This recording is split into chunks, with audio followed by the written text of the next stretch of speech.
Assalamualaikum warahmatullahi wabarakatuh. Selamat berjumpa kembali di mata pelajaran ASC kelas 12. Kali ini kita akan membahas tentang VPN atau Virtual Private Network. Di sini kita akan membahas VPN server dan sistem kontrol. Kelas 12 semester 2 ya. Implementasi VPN server. Untuk apa VPN server diterapkan atau digunakan di sebuah perusahaan? Di sini kita jelaskan VPN sering diimplementasikan untuk koneksi dari kantor cabang ke kantor pusat, sehingga jaringan kantor cabang dan kantor pusat bisa saling berkomunikasi seperti berada dalam satu jaringan lokal. Koneksi dari VPN bersifat virtual karena jaringan publik ini dibuat seakan-akan virtual, maka atau sebagai sebuah jaringan privat, makanya disebut VPN. Jadi kita tidak usah lagi membuat sebuah jaringan khusus di perusahaan kita. Kita bisa terhubung dengan WiFi kantor yang disediakan oleh IndiHome. Kita bisa menyeting kembali dengan memasang VPN server di jaringan tersebut. Seakan-akan kita terkoneksi dalam satu jaringan yang bersifat virtual, dan jaringan tersebut merupakan jaringan privat. Kemudian tujuannya di samping itu juga penempatan VPN server banyak digunakan untuk tool atau monitoring dalam sebuah jaringan operasional network atau jaringan operasional yang tidak boleh terganggu, khususnya transfer data antara perusahaan satu dengan perusahaan cabang di bawahnya. Jadi sifatnya transfer data tersebut bersifat privat atau yang bersifat virtual, yang jaringannya bersifat privat. Atau bisa juga dalam skala besar. Pernah dijelaskan bahwa dalam monitoring itu kita harus melihat skalanya. Ada yang bersifat jaringan itu kan ada bersifat WAN, LAN, dan MAN atau WAN, MAN, dan LAN. Misalkan contohnya kita itu perusahaan yang kita bekerja di perusahaan tersebut, perusahaan besar atau yang bersifat MAN, maka perusahaan di bawahnya berarti bersifat LAN atau kantor perkantoran ya. Jadi kita bisa menggunakan antara perusahaan MAN dan LAN menggunakan VPN yang bersifat virtual. Jaringannya menggunakan jaringan sama yang disediakan oleh penyedia jaringan. Kita instalkan dalam jaringan tersebut VPN servernya. Kemudian di sini implementasi VPN server bisa menggunakan software tadi seperti yang Bapak katakan. Jadi softwarenya itu kita instalkan. Ada dua yang sering digunakan, yaitu software VVTV, PVTV, dan OpenVPN. Atau yang sering, bukan yang sering ya, yang mudah digunakannya sebenarnya itu software PVTV karena lebih praktis dan tidak memerlukan software khusus yang diinstal di klien. Tetapi ada kekurangan juga. PVTV kekurangannya dalam segi keamanan karena enkripsi masih belum memadai atau enkripsi passwordnya masih belum memadai. Sedangkan yang lebih aman biasanya OpenVPN yang merupakan software untuk melakukan koneksi ke server VPN yang akan dienkripsi sedemikian rupa menggunakan certificated dan key. Biasanya yang ini berbayar ya, tidak gratis. Nantinya kalau sudah kita registrasi, kita akan diberikan certificated atau key-nya itu sendiri atau passwordnya yang berbeda-beda untuk tiap user. Jadi satu user berarti satu certificated dan key-nya, dan sehingga keamanannya bisa dijamin. ini lebih aman. Jadi seandainya nanti di perusahaan diminta kalian atau adik-adik untuk menginstalasi sebuah VPN server dalam satu jaringan, adik-adik bisa memilih dalam dua jaringan ini ya, bisa PPTV dan OpenVPN. Sebenarnya masih banyak penyedia VPN lainnya. Silahkan berkarya, berinovasi, cari penyedia VPN yang mudah dalam cara penginstalasiannya.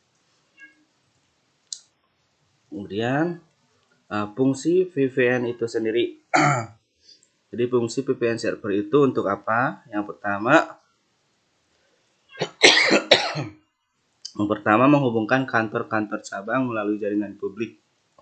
Seperti tadi yang Bapak jelaskan, misalkan kantor pusatnya bersifat WAN atau MAN ya, berarti cabangnya itu bersifat LAN. Jadi menghubungkan antara kantor cabang yang LAN tersebut ke kantor pusat atau MAN, sehingga jaringan tersebut bersifat privat atau jaringan tersebut bersifat privat, tidak bisa diakses oleh user di luar jaringan tersebut. Atau walaupun sama satu terhubung dalam satu penyedia jaringannya, tetapi sesudah diinstalkan VPN servernya, maka user di luar kantor tersebut tidak bisa terhubung ke kantor pusat. Dengan VPN, maka perusahaan tidak memerlukan atau membangun jaringan sendiri. Ini fungsinya ya. Tidak cukup terhubung dengan jaringan publik seperti internet. Dengan demikian bisa menghemat koneksi atau anggaran untuk ke kantor cabang-cabang. Kemudian di sini ada mobile working. Fungsi yang kedua mobile working. Jadi dengan VPN maka pegawai dapat terhubung langsung dengan jaringan kantor secara privat ya. Maka pegawai dapat melakukan pekerjaan yang bisa dilakukan dari depan komputer tanpa harus berada di kantor. Nah, di sini kelebihannya. Berarti dengan adanya mobile working dan kita terhubung secara VPN, kita bisa mengerjakan pekerjaan kantor kita di rumah dengan aman. Tidak bisa diakses oleh user yang lain atau tidak bisa diretas oleh user yang lain karena sifatnya jaringannya yang privat dan virtual, kemudian menggunakan key tersendiri atau kunci tersendiri ya. Hal ini menjadi penanganan virtual office dijamin mobilitas tinggi seperti sekarang ini. Sudah disediakan ya virtual office-nya dengan mobilitas tinggi ya. Kemudian securing your network. Nah, kembali dengan pemasangan VPN, jaringan VPN yang disebut dengan semi publik tersebut, maka jaringan akan lebih aman karena sebelum masuk ke jaringan kantor maka user harus membuat tunnel dulu atau login terlebih dahulu ke VPN server baru bisa terhubung dengan jaringan kantor. Seperti tadi Bapak katakan bahwa setiap user mempunyai sertifikat dan key tersendiri. Jadi sebelum terhubung ke jaringan yang sudah disetting VPN-nya dengan software, kita diminta login dan user VPN terlebih dahulu. Jadi sebelum login dan user, kita tidak bisa terhubung. Jadi di luar user yang tidak mempunyai password dan username tidak akan terhubung ke jaringan tersebut. Terus apa bedanya dengan password dan username yang disediakan oleh WiFi? Nah, password dan username yang disediakan oleh WiFi emang benar aman sekali ya, security networknya atau scoring networknya, tetapi itu dalam skala lokal saja. Hanya di kantor tersebut saja kita bisa terhubung ke WiFi yang disediakan oleh perusahaan. Tetapi dengan ditambah Super VPN Network, kita bisa mengakses perusahaan dan sebelum masuk ke apa namanya, web perusahaan kita diminta VPN network terlebih dahulu, atau diminta user dan password VPN network terlebih dahulu. Lagi kurang sehat. Lanjut. Terus apa fungsinya Pascuri Network? Jadi kembali Bapak bahas kembali. Pertama yaitu untuk keamanan sebuah jaringan yang bersifat semi publik, dan sebelum masuk ke jaringan kantor maka user harus membuat tunnel dulu dan login ke VPN server baru bisa terhubung dengan jaringan kantor. Nah, namun penanganannya masih kurang aman karena untuk terhubung tidak memerlukan autentikasi. Nah, ini kekurangannya ya, tidak ada autentikasi atau autentikasi dari jaringan itu tersendiri, dari jaringan tersebut, sehingga ada pengguna yang mengetahui settingan VPN perusahaan tersebut maka dia dapat terhubung ke jaringan perusahaan, tapi harus login ya. Mudah-mudahan sampai pembahasan ini bisa dipahami oleh adik-adik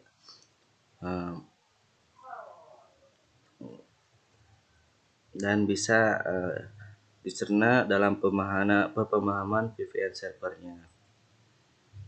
Kemudian fungsi yang keempat, mengamankan jaringan wireless.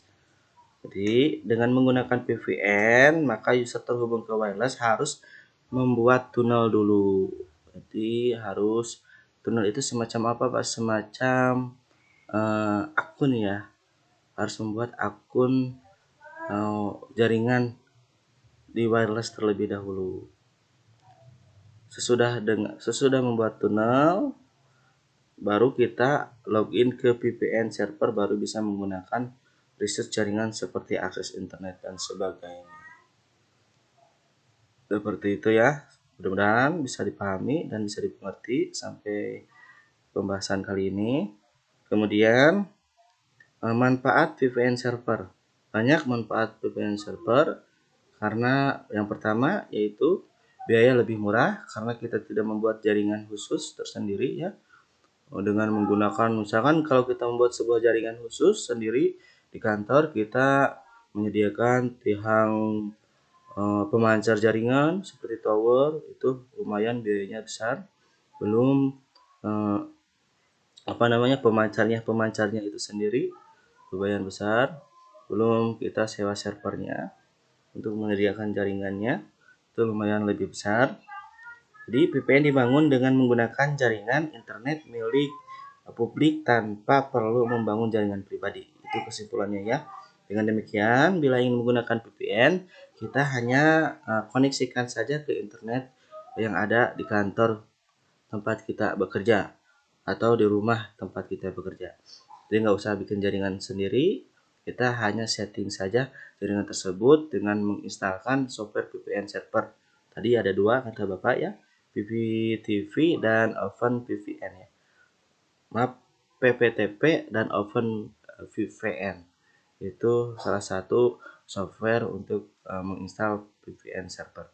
Kemudian yang kedua, manfaat yang kedua yaitu fleksibilitas. Setiap user dapat tergabung dalam VPN yang telah dibangun tanpa terbatas jarak dan waktu. Jadi tidak ada batasan, hanya bisa terhubung ke VPN server di kantor atau di lokal saja, tidak. Jadi di luar kantor yang bersifat MAN atau WAN kita bisa terhubung, tapi kita harus terlebih dahulu membuat tunnel. Kemudian baru kita login username dan password VPN itu sendiri. Kemudian setelah itu kemudahan manfaat VPN server yang ketiga, kemudahan pengaturan dan administrasi. Jadi keseluruhan VPN dapat diatur dalam server VPN sendiri dan untuk dapat digunakan oleh klien ya, untuk klien di cabang maka perlu diinstalkan aplikasi VPN pada klien itu sendiri. Jadi mudah sekali ya cara penginstalasian, cukup kita download file berkas VPN server atau file aplikasi VPN server dan kita instalkan di klien. Otomatis masukkan IP server dan setelah itu baru kita sudah terinstall VPN di klien kita. Kemudian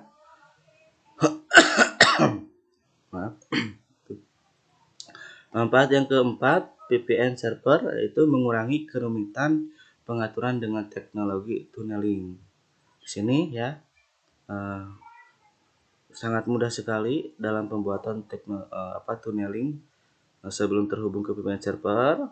Apa yang disebut tunneling? Kemarin tadi Bapak banyak mengucapkan harus membuat tunnel terlebih dahulu. Jadi tunneling itu merupakan terowongan atau kunci utama pada VPN. Jadi istilahnya dalam bahasa Inggris tunneling itu terowongan ya. Kemudian dalam istilah jaringan merupakan kunci utama pada VPN. Ini koneksi pribadi dalam VPN dapat terjadi di mana saja selama terdapat tunnel yang menghubungkan pengirim dan penerima data atau terowongan atau jalan terowongan yang menghubungkan antara pengirim data berarti klien atau penerima data atau server itu sendiri. Dengan adanya tunnel ini maka tidak diperlukan pengaturan-pengaturan lain yang ada di luar tunnel tersebut, asalkan sumber dari tunnel tersebut dapat menjangkau tujuannya. Itu ya. Jadi pengertian tunnel itu terowongan atau kunci utama yang menghubungkan VPN server ke klien itu sendiri. Jadi mudah-mudahan dapat dipahami untuk pertemuan kali ini, sedikit tapi mudah-mudahan bermanfaat. Silahkan ya. Tugas pertemuan kemarin di minggu kemarin tidak banyak yang tidak mengerjakan, hanya satu orang, itu juga di kelas 10. Di kelas 12 tidak ada, maaf, itu juga di kelas 11. Di kelas 12 tidak ada yang mengirimkan tugas sama sekali. Mudah-mudahan Bapak harapkan walaupun kita daring, kalian atau adik-adik tetap semangat dalam belajar, karena belajar itu memupuk kalian atau adik-adik dalam berprestasi ke depan. Karena semakin banyak belajar, semakin banyak menambah wawasan. Tugas lagi, ini tugas yang kedua, silakan cari penanganan VPN atau beberapa penanganan VPN dan beberapa implementasi VPN. Catat ya, kita ulang. Silakan cari beberapa penanganan VPN dan beberapa implementasi VPN. Bapak ulang lagi, cari beberapa penanganan VPN dan beberapa implementasi VPN. Di 2 tugasnya, kumpulkan sampai jam 12 Bapak tunggu. Hal tidak mengirim juga berarti adik-adik tidak mendapatkan nilai tugas tambahan atau nilai tugas ya dalam satu pertemuan. Jadi sudah kehilangan 2 nilai tugas. Sekian pertemuan ini, mudah-mudahan bermanfaat. Bapak ucapkan terima kasih. Assalamualaikum warahmatullahi wabarakatuh.